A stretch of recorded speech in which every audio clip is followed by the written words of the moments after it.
Hi there, I'm Vicki Parfenow from Aussie Stampers. Welcome back to my channel. Today this is Throwback Thursday and I'm bringing out some really old favourite stamp sets that I'm going to show you how quickly you can put together a set of Christmas tags that are pretty fast, pretty simple and look very vintage. So I love the vintage look and I haven't done a lot of vintage cards lately, so I thought I'd bring out Santa's List.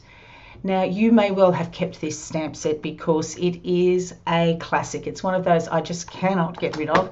Another one of my classics is French foliage. I'm going to be using this splotch image here. So if you have something like gorgeous grunge or timeless textures or anything that has a splodge on it, and I'm just using this image here, that'll be perfect for this project. Now, the other things I'm going to use, I have an A4 sheet of very vanilla cardstock. I have a scrap piece of soft suede cardstock and I am using cherry cobbler and soft suede inks. I have a sponge dauber to do some sponging around the edges to make it look a little bit grungy.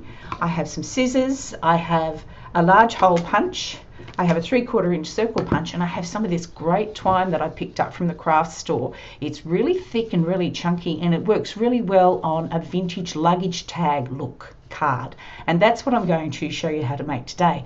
It's quick and easy. I'm going to do a whole stack of them at once so you'll see how fast the stamping goes, and let's get cracking. So I'm bringing in my trimmer. The first thing I'm going to do is cut the A4 sheet in half long ways. So here we go. Let's cut this down. So to make the luggage tags, I'm going to divide this section up as well. So I have two sheets here, I've cut in half, and I'm going to cut these down next. So I'm going to cut them at 2 3/4.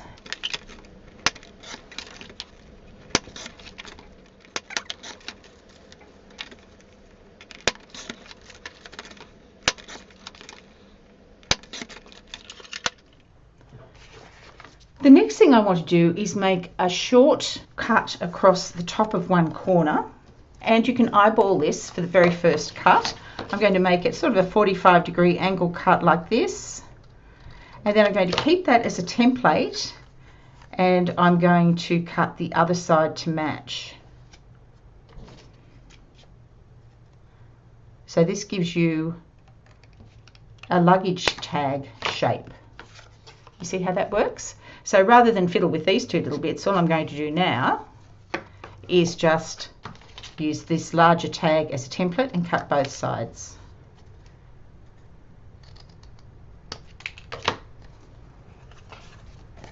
And I'm cutting through 2 sheets of cardstock at a time, plus the one on top. So again, it's really fast to do this.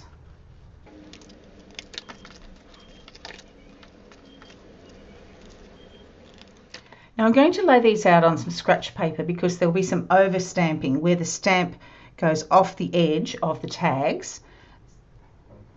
Isn't it a beautiful image? This is why I was unable to ever give this stamp set away, and I'm sure many of you would have kept this one because it's just such a classic.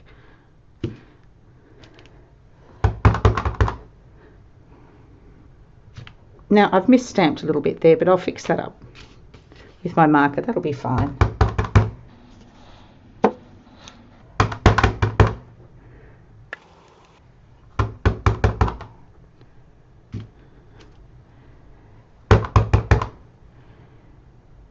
Okay, and I'm going to use the same process to next stamp the grungy part, which is the speckles. And I'm going to use the soft suede image with the image from French foliage, which is like some speckles. And I'm just going to speckle all over the card basically with this soft suede colour.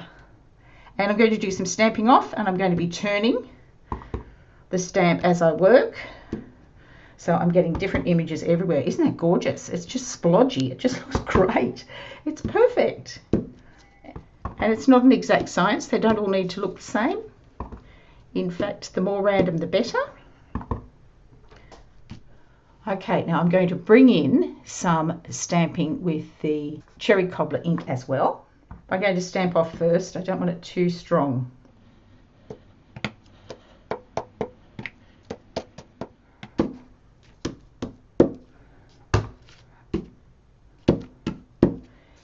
So there we have our splodgy look. Now if I take it off the paper, you'll see what I mean. So let's have a look at that. So doesn't that look lovely and vintage? It's gorgeous. I love it. Now what I want to do is make it look like one of those luggage tags, one of those old school luggage tags. The sort of thing that you might have seen Paddington Bear wearing around his neck when he's left at Paddington Station. Please look after this bear. I just love that movie. If you haven't seen it, it is adorable. Okay. And I'm cutting a strip about 1 inch wide. And the reason for that is I'm going to bring in my large handheld punch first. And this means it's a great way of getting your circular piece centered like that. Now I'm going to bring in my 3/4 inch punch and I'm going to center it on the circle. It would be really difficult to punch this first and then try and get it in the middle, but this is a quick way to do it. See how that's perfectly centered, and it's an easy way to do it. Punching the center first, and you want to make sure there's enough room to fit your circle punch in there. And we need 8 of these.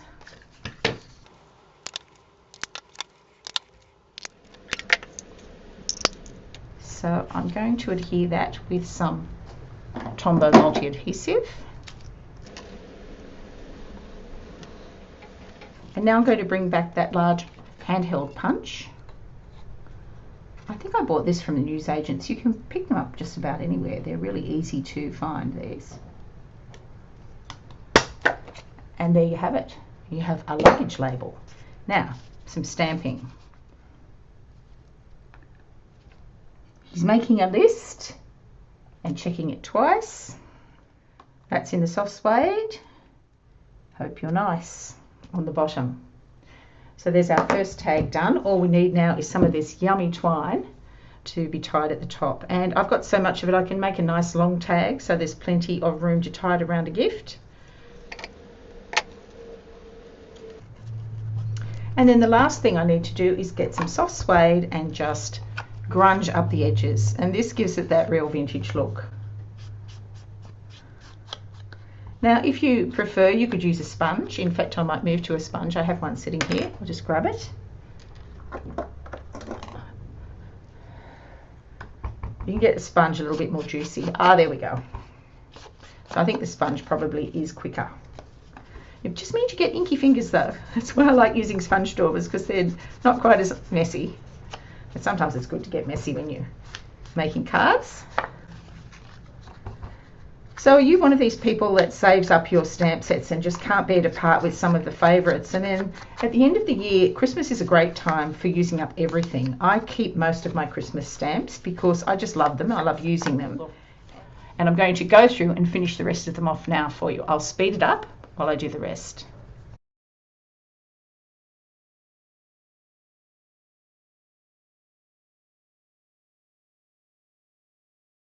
And to loop your twine around, the easiest way I find, and the most authentic way to do it, which is what you would have seen on luggage tags normally, is to put your loop through the front and pull the cords up from the back.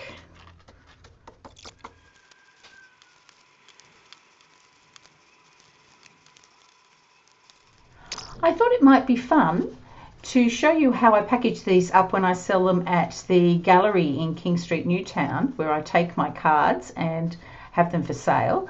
I've put all 8 together. I've tied that just in a rough knot so that keeps it a little bit tidy in the packet. Now you can see there's room on the back for writing to and from, and I don't need to stamp anything on the back. I'm just leaving that plain. I have these cellophane bags that I buy from Kmart, and there's 50 in a packet. They're very inexpensive. And I use them to wrap my cards in when I sell my cards for sale. So I thought I'll show you how I would make a little gift bag. And this is something, even if you didn't want to sell it, you could give it away as a gift for somebody. So this is the method I use. All tucked in nicely in the bag.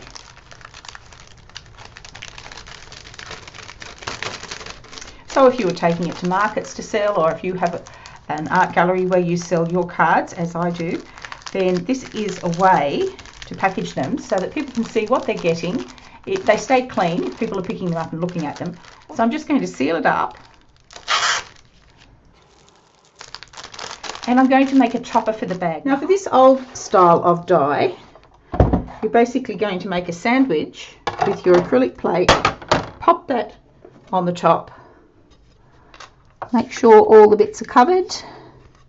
I got so much use from this die when I first bought it. It got a lot of use in my classes, and there was no way I was ever going to get rid of this, so I decided it's a keeper. You can even make a little frame for a card out of what you have left there, which is kind of cute. But today I'm going to use this piece. And I want to stamp a greeting, but I want it to fit on the halfway mark because I'm going to fold it and score it using my scoring blade, just lining up the points, holding it nice and still, scoring down and folding. There is actually a front and a back on this. You can see the front looks as though the stitching is embossed rather than debossed. That's what I want to be the front of my card, and I'm going to be looking for something that will fit on there, and I think this one's going to work. It's a landscape stamp rather than a portrait, so that's what I want, and it's a nice vintagey looking font which is going to go with the rest of it.